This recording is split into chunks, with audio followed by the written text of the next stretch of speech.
I used to think county records were the safest place in the world to keep a secret. That was before I found my sister's name in a ledger that had been locked in the basement archive for 43 years. It was late when I first saw it.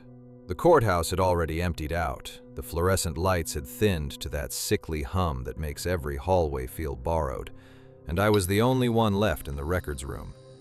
I had gone down there because I needed a copy of my grandfather's land deed for a stupid family matter that had turned into a week of arguments, and I knew the archive clerk would let me search the older files if I stayed out of his way. So I did what I always did when I was trying not to think about my own life. I opened boxes. I read names. I let the dead organize my attention. That was when I found the ledger.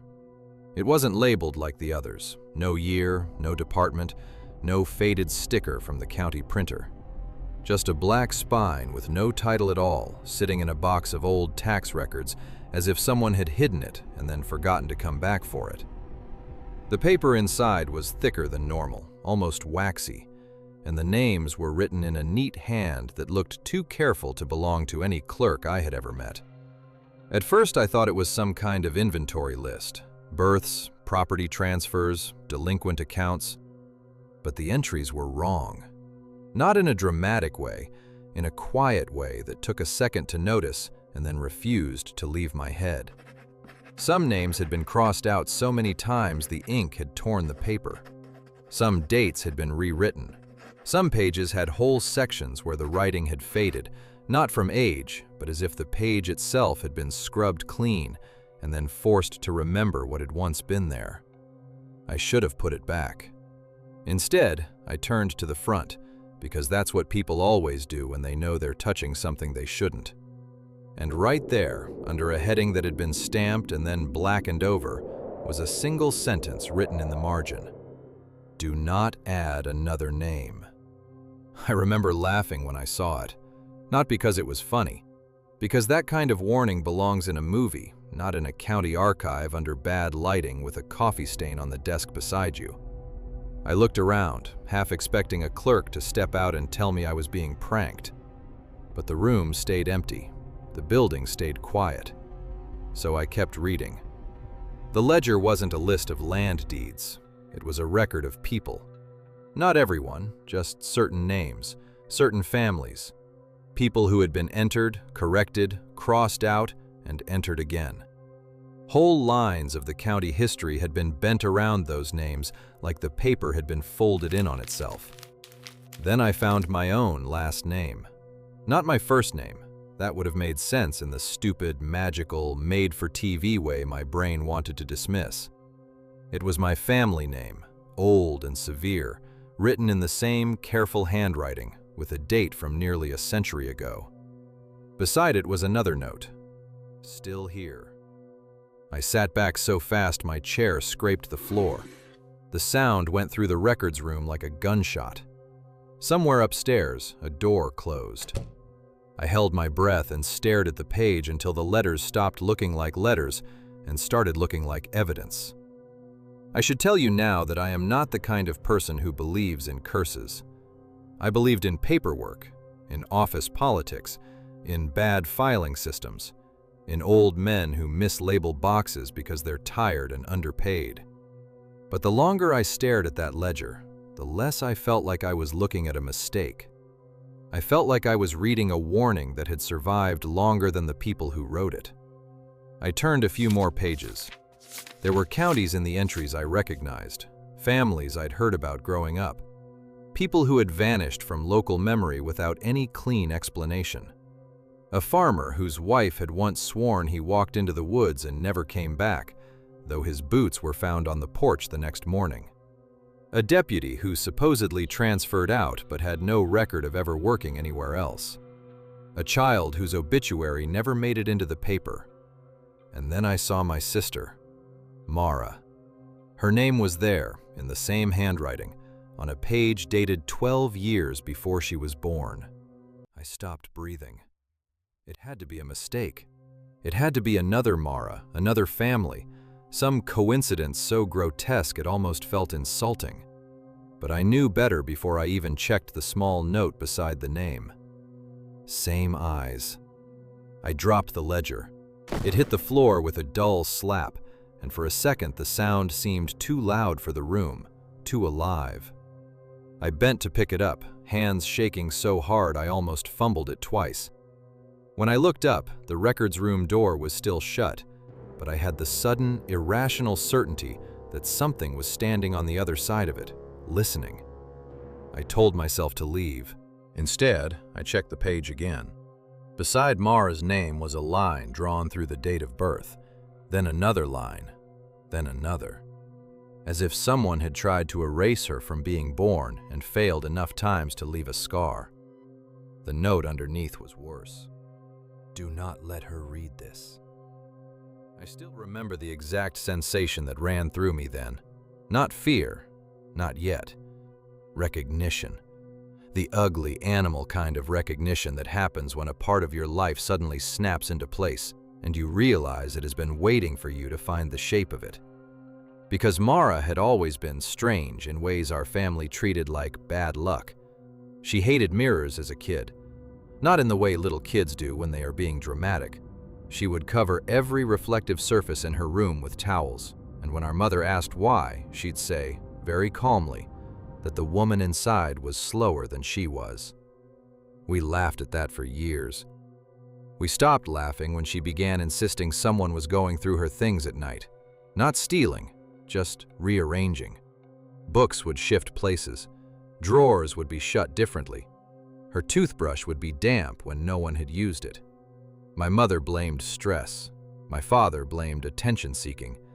I blamed none of it, because I was old enough to know that if you don't name a thing, you can pretend it isn't standing in the hallway. But the ledger had her name, and that note had her handwriting. I know how insane that sounds, I know. Still, I turned the page. The next entry was from a year I recognized because it was the year Mara disappeared for 3 days and came back with dirt under her nails and no memory of where she had been. The family filed a police report. The county treated it like a runaway. Mara came home barefoot and silent and never explained a thing. In the ledger, that missing period was marked differently. Not missing, transferred. I sat there reading that word over and over until the letters went thin and strange. Transferred. Like property. Like a file. Like a person could be moved from one place to another on paper, and something in the world would accept it. Then I found my mother. Then my grandmother. Then a line with no name at all. Just a date, a county seal, and a phrase written in smaller ink. The woman keeps the book. I closed it so hard the pages snapped together like teeth. I left the records room after that, or at least I remember leaving it. I remember my shoes hitting the tile hallway. I remember the elevator that took too long. I remember the clerk calling after me, asking if I had found what I needed, and me saying yes when I absolutely had not. I should have brought the ledger to the sheriff. I should have burned it. I should have done anything except what I did next. I took it home.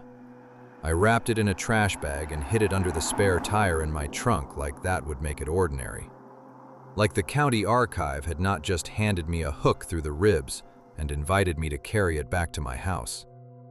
I didn't sleep that night.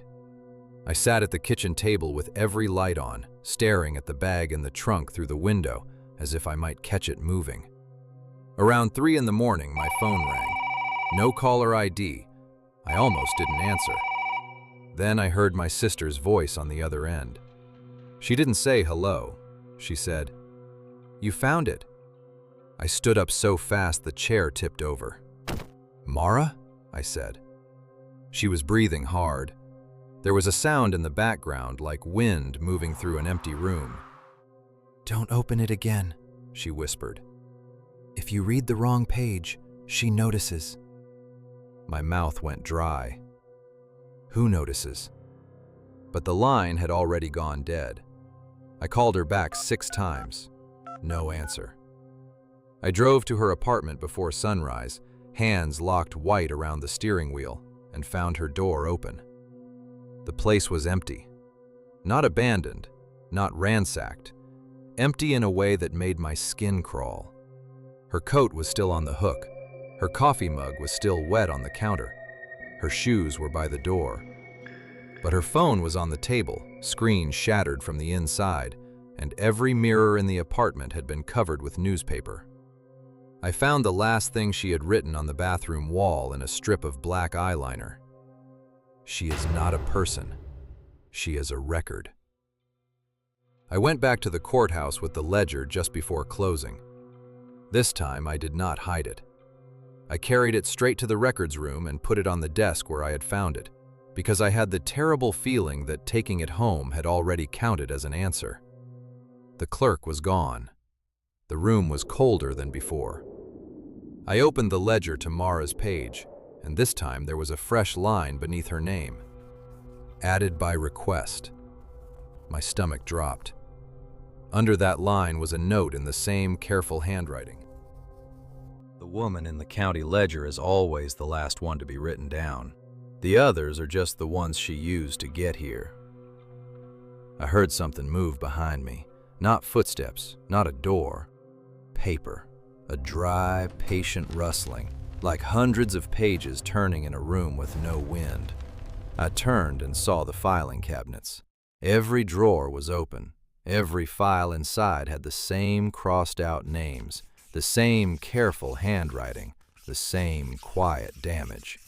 And at the far end of the room, half in shadow, stood a woman I had never seen before. She looked ordinary for the first second. Gray coat, dark hair pinned back, hands folded in front of her. The kind of woman who would be ignored in line at a pharmacy. But then I saw the way her face seemed to hold still while the rest of her kept shifting, not moving exactly, just correcting itself, like the county couldn't decide what version of her it wanted to keep. She smiled when she saw me, not kindly, recognizingly.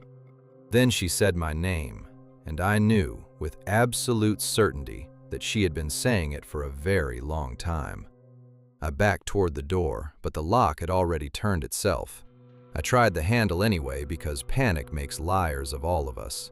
The woman took one slow step forward, then another. Behind her, every open file drawer in the room began to slide shut one by one, like the building was closing its eyes. "You shouldn't have brought it back," she said. Her voice sounded like paper dragged across a blade. I looked down at the ledger, and the page had changed again. My name was there now. Below it, in fresh ink, one last line was being written in real time, letter by letter, as if an invisible hand were finishing the sentence before I could run. Still here. The woman smiled wider, and somewhere deep in the courthouse basement, 1,000 pages began to turn at once. I don't know how I got out. I remember a flash of emergency light. I remember the smell of old dust and wet paper. I remember the sound of my own screaming only after I was already outside in the parking lot, choking on cold air and trying to remember whether my sister had ever really existed or whether I had just been reading my way toward her all my life. The ledger is gone now. At least, I think it is. The courthouse says the records room was empty when they checked it. The clerk says there was never any unusual book in the archive. My mother says Mara moved out of state years ago and that I should stop asking about her. The strange part is that she says it too quickly, like she is reading from something she was told to memorize. And sometimes, late at night, I hear paper turning somewhere in the walls of my apartment. Not loudly, just enough to make me stop breathing and listen. Because I know what it means now.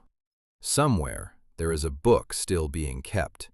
And if my name is already in it, then the woman in the county ledger has not finished with me yet. This has been Whisper Dread Studios. Some stories were never meant to be told. We told it anyway.